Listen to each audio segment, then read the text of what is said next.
Trizac. L'original.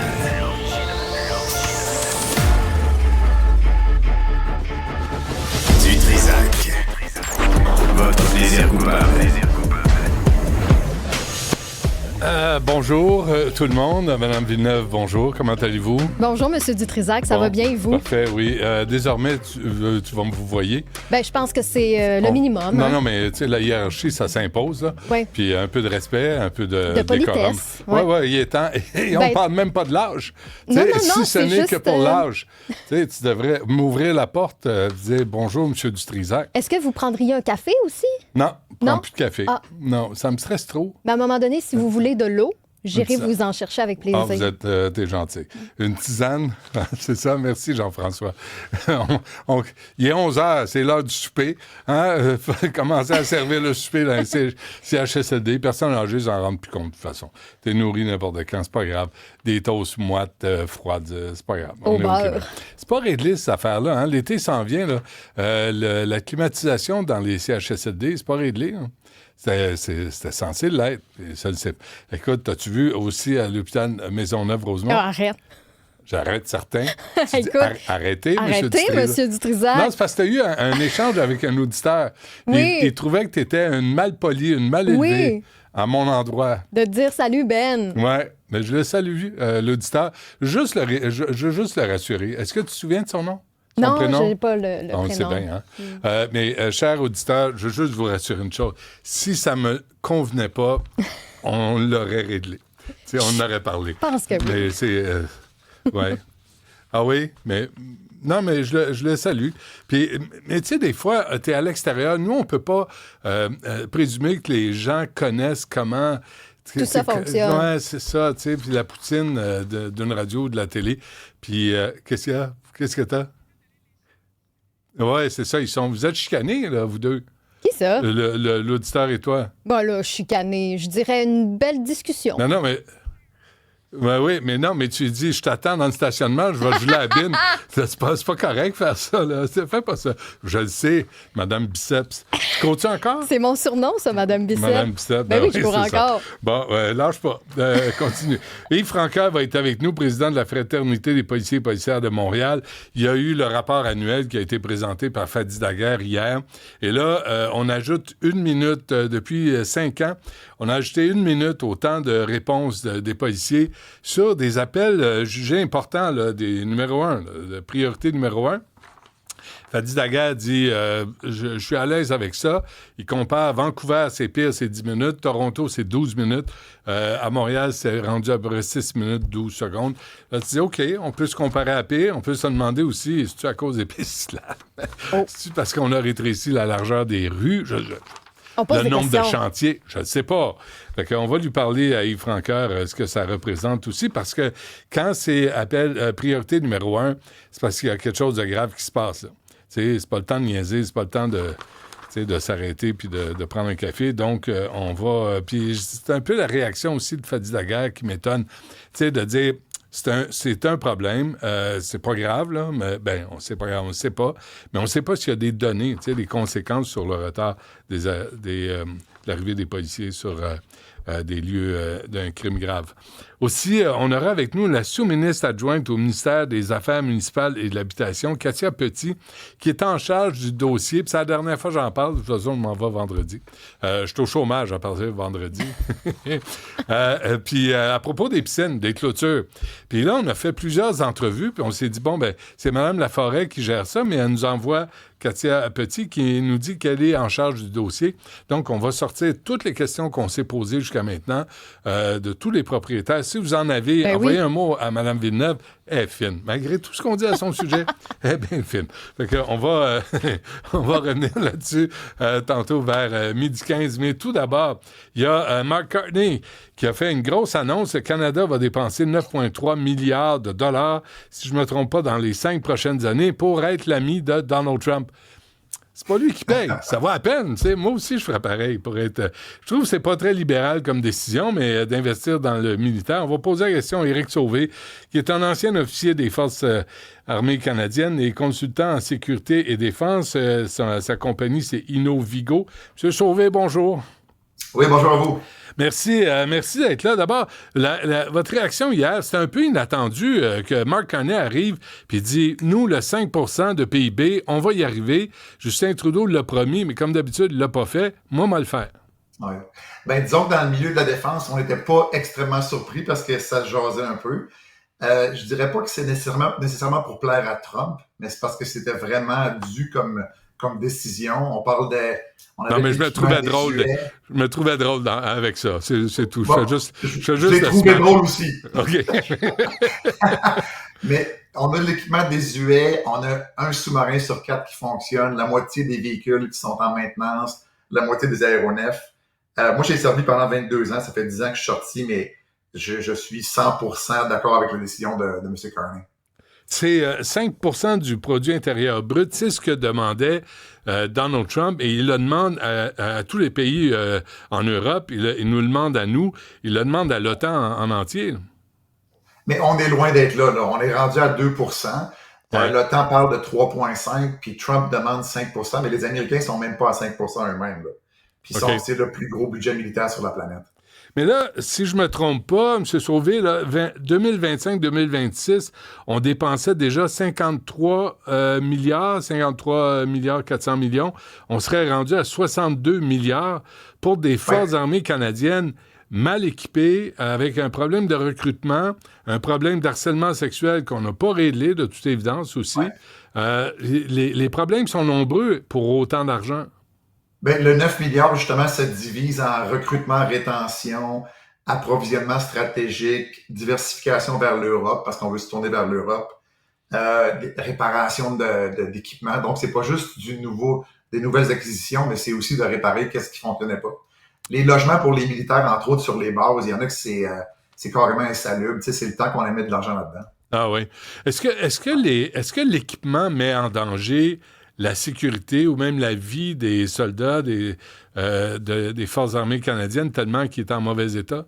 Ben, en ce moment, on n'est pas en conflit, mais si on avait à se déployer avec l'équipement, comme on a eu à se déployer en Afghanistan, avec des véhicules blindés qui supportaient pas les charges explosives sur les IED qu'on appelle, là, les bombes artisanales.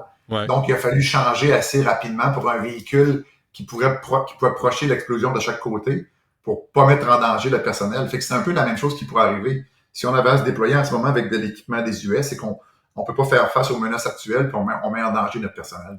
Ouais, là, Éric Sauvé, on parlait hier de l'Arctique aussi, là, des nouvelles menaces. Là. C'est comme la Russie va nous envahir, la Chine va nous envahir. Là.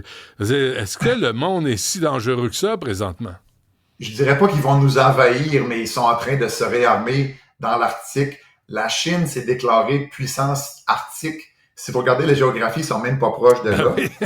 Ils veulent se positionner. Ils font des patrouilles conjointes avec la Russie dans le nord. Ils veulent vraiment se positionner pour exploiter les ressources, le passage du nord-ouest. Il faut que le Canada se prépare à avoir plus de forces russes et chinoises dans le nord. Puis si vous prenez le globe et vous le regardez d'en haut, là, la Russie, c'est nos voisins. Là, ça donne une perspective complètement différente.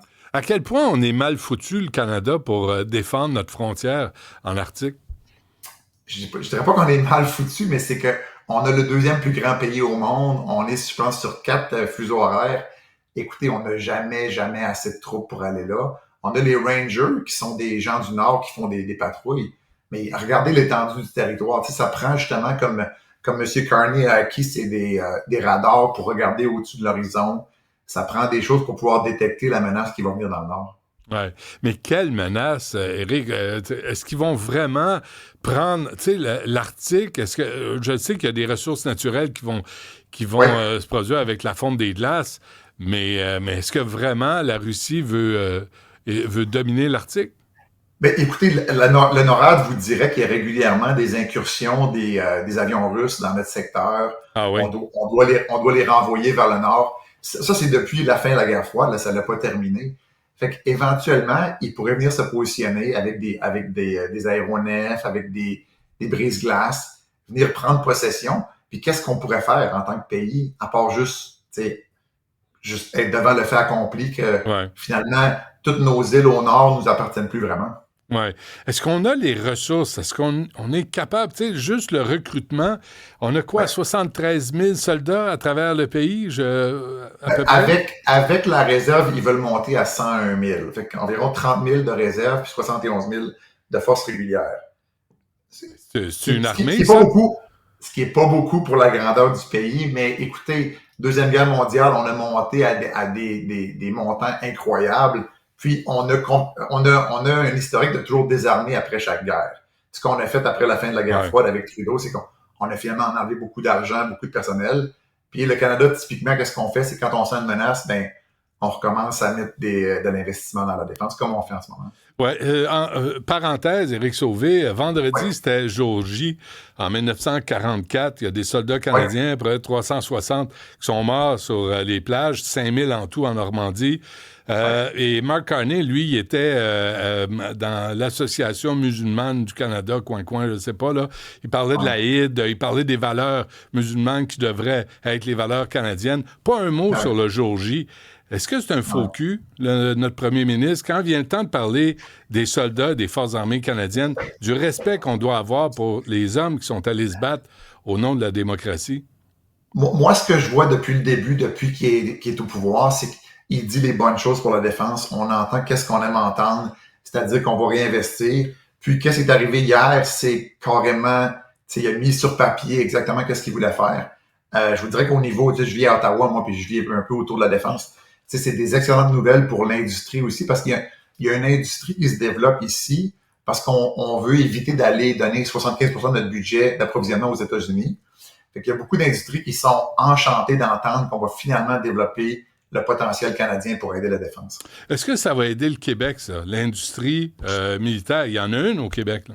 Il y en a une au Québec. Il y en a qui investissent dans les drones, l'intelligence artificielle, quantum computing, des choses comme ça. Il y a certainement des compagnies québécoises qui vont en bénéficier. Fait que, on est pas loin d'Ottawa. Hein. Vous savez, Montréal, c'est un pôle pour l'intelligence artificielle. Ouais. Puis c'est des domaines dans lesquels on va investir beaucoup. Ouais. Parce que là, c'était quoi? C'était 75% de l'armement qu'on achetait des Américains. Quand on annonce 9 milliards, il y en a une grosse partie qui va encore une fois aller aux États-Unis faire plaisir à Donald Trump. Il y en avait déjà une grosse partie, mais ce que le gouvernement Carney essaie de faire, c'est de diversifier vers l'Europe. Puis ça sera pas facile, ça se fait pas du jour au lendemain. Parce que vous imaginez qu'on a des fournisseurs avec lesquels on a des relations établies, l'interopérabilité, on sait exactement comment ils fonctionnent. Là, on peut pas du jour au lendemain aller chercher des avions français ou des avions suédois ou des choses comme ça. Comprenez-vous, on est tellement intégrés avec les Américains. Il faut pas non plus perdre ça. Je comprends la menace, je comprends très bien la menace de Trump. Mais quand même, c'est notre pays voisin, puis c'est la plus grosse puissance au monde. Oui. On n'ira pas les manuels d'instruction pour les appareils norvégiens. Là, c'est bien compliqué à comprendre, paraît-il. C'est pas facile à lire. mais là, est-ce que c'est, selon vous, Éric Sauvé, est-ce que c'est une motivation pour vraiment requinquer les Forces armées canadiennes ou c'est c'est une question d'économie puis d'investir dans tout ce qui est militaire, puis dans toute l'industrie militaire? Ben c'est un peu tout. Vous savez, quand on est en uniforme, puis on se parlait d'augmentation de paye, c'est toujours plaisant. Ouais. Moi, j'ai déjà été sur parade comme jeune lieutenant. J'avais 28 000 $ comme salaire, comme second lieutenant. Puis sur la parade, on a eu une augmentation de 18%. Fait que je suis sorti avec 40 000 $ de cette parade-là, 40 000 $ par année. C'est quand même assez motivant. Mais ça motive l'industrie aussi, comme j'ai mentionné. L'industrie attend des gros contrats de la défense, mais c'est très bien qu'ils compétitionnent contre des mammouths au sud de la province, au sud de la frontière. Puis c'est difficile pour eux de compétitionner tant qu'on les aide pas.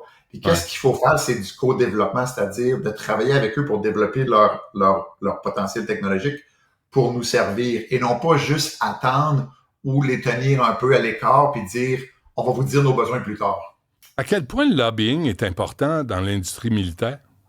Mais le lobbying se fait évidemment, mais le lobbying au niveau militaire, c'est pas la même chose que le lobbying au niveau politique. Le lobbying au niveau politique, vous pouvez imaginer, des gens peuvent aller sur la colline parlementaire. Au niveau militaire, l'industrie se tient près des gens parce qu'ils veulent savoir c'est quoi nos besoins. Puis ils veulent être prêts justement, ils veulent avoir un petit peu une longueur d'avance. Quand le gouvernement va dire voici le besoin officiellement, ils veulent avoir la recherche et le développement la technologie prête. Sinon, ils vont toujours être en retard. Fait que j'appellerais pas ça du lobbying autant que du positionnement de leur part pour être certain de pouvoir bien servir la défense. Oui. Est-ce que c'est le temps d'acheter, vous et moi, là, Éric, on devrait mettre de l'argent dans les actions des compagnies militaires, parce que là, puis c'est pas vrai qu'ils vont pouvoir livrer les commandes du jour au lendemain. Il va y avoir des délais. Ouais. On pourra se parler à micro fermé. Là. J'ai quelques idées de compagnies autour d'Ottawa. Certainement, monsieur! Ah ouais, donc. Non, mais évidemment, vous comprenez, ces compagnies-là, puis même les grosses compagnies, sont en train de se dire, OK, il y a de l'argent qui est débloqué à la défense, donc on veut se positionner, on veut des aviseurs militaires, on veut comprendre les besoins. Fait que oui, évidemment, si vous voulez investir, il y a certaines compagnies qui pourraient avoir des contrats lucratifs qui s'en viennent. Il y en a qui ont été invités à Toronto pour l'annonce de Mark Carney pour être présent, pour justement être aux premières loges quand le gouvernement va dire, OK, on débloque les contrats. Ouais. Est-ce que tout le monde grimpe les prix dans l'industrie quand il y a une annonce comme ça? Je pourrais pas vous dire, honnêtement, parce que les prix, je veux dire, les prix sont déjà établis. Je pense pas qu'avec l'annonce, les compagnies vont commencer à dire, j'ajoute 30%. Là. Et les prix sont déjà connus. Il y a George Chenook qui va débarquer, si c'est le cas. Là, ça va aller non, c'est ça, la corruption. Nouveau sous-marin, donc, des avions, des navires, des véhicules blindés, de l'artillerie, des radars avancés, des drones, des capteurs pour surveiller le plancher océanique et l'Arctique. C'est une énorme commande, là. Écoutez, j'ai eu la même réaction, ça ratisse très large. Il n'y a pas eu de détails en termes de qu'est-ce qu'on va acquérir. Mais j'essayais de penser à un domaine qui n'était pas couvert, puis je pense qu'on couvre du plancher océanique jusqu'à la stratosphère, et c'est quand même assez bien. Ça va, écoute, mais le Canada ne deviendra jamais une puissance militaire. Là. On est toujours, tu sais, vous l'avez dit, là, on est voisin des États-Unis qui est un monstre, qui est un géant. Oui, puis c'est pas dans notre ADN non plus. Il y a personne qui croit à ce que le Canada devienne une puissance militaire. Cependant, du fait que les Américains sont moins fiables, c'est important pour nous de prendre notre défense au sérieux puis commencer à dire on ne pourra pas toujours compter sur eux au sud. Il faut vraiment devenir plus autonome. Puis aussi se tourner plus vers l'Europe parce que l'Europe fait des avances. Ils sont en train de courtiser le Canada pour dire on pourrait vous intégrer dans notre domaine de défense. Moi, je travaille à l'OTAN, je donne des cours à l'OTAN, puis on est très bien intégré dans l'OTAN, puis on pourrait encore être plus intégré au niveau de l'interopérabilité, de l'équipement et tout ça. Fait que il y a du potentiel pour la défense canadienne. OK. Le gros défi, c'est le recrutement, là, parce que tout ça, tu as beau avoir tout l'équipement supersonique sur la planète, s'il n'y a personne pour y travailler, t'es pas avancé. Oui, mais le recrutement, tu sais, là, il parle d'investir de l'argent, mais le recrutement, moi, quand je suis rentré dans les forces, là, il y avait un désir de servir, un goût d'aventure. Quand j'étais jeune, c'était imbattable la vie dans les forces, vous vous en rappelez sûrement, tu sais. Les jeunes de mon âge, quand on est rentré, c'était pas juste pour avoir un salaire puis un job pour quelques années. Fait que je pense qu'il faut miser un peu là-dessus. Je dirais pas la fibre patriotique parce que c'est pas vraiment le cas, là. C'est vraiment de dire, t'as envie de te donner, t'as envie d'aventure, t'as envie de voyager, t'as envie de découvrir des nouvelles cultures. Ça attire beaucoup les jeunes. Moi, j'ai 3 ados, j'ai 4 enfants ici à la maison.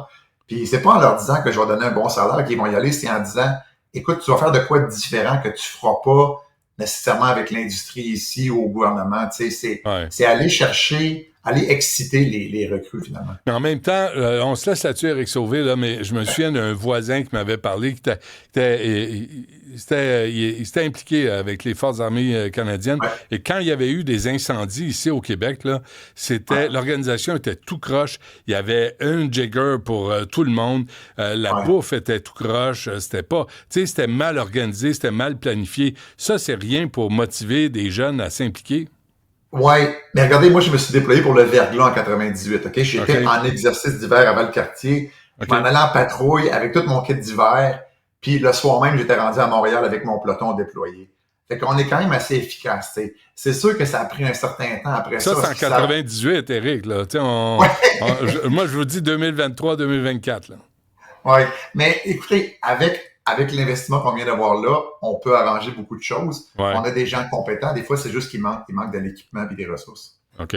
Donc, sur une échelle de 1 à 10, vous donnez combien à Mark Carney en intention? En intention, puis en déclaration, c'est assez élevé sur l'échelle, ouais. Genre? 8-9? Quand même, hein? OK. Non, écoutez, c'est clairement historique. C'est sérieux, là. C'est sérieux. Ouais, c'est pas les promesses de Justin Trudeau avec ses 2 milliards d'arbres en 2019, puis il en a planté 3-4. On est ailleurs. Okay. Ça se peut-tu? Ça se peut. Je ne me souviens pas de ça. Ouais. Alors non, avec Greta Thunberg, il était venu à Montréal en 2019, il dit on va planter 2 milliards d'arbres. 2 milliards d'arbres. Merci Jean-François. Vous voyez, on l'a même en archive. Alors, on ne dit pas n'importe quoi. On a l'air de dire n'importe quoi, mais pas tant. Hey, un gros merci pour ces explications. Éric Sauvé, ancien officier des Forces armées canadiennes, consultant en sécurité et défense. Merci Éric. Bon été. On se reparlera pas d'ici là, mais sûrement à l'automne prochain. Merci. Et bonnes vacances. Merci. Salut.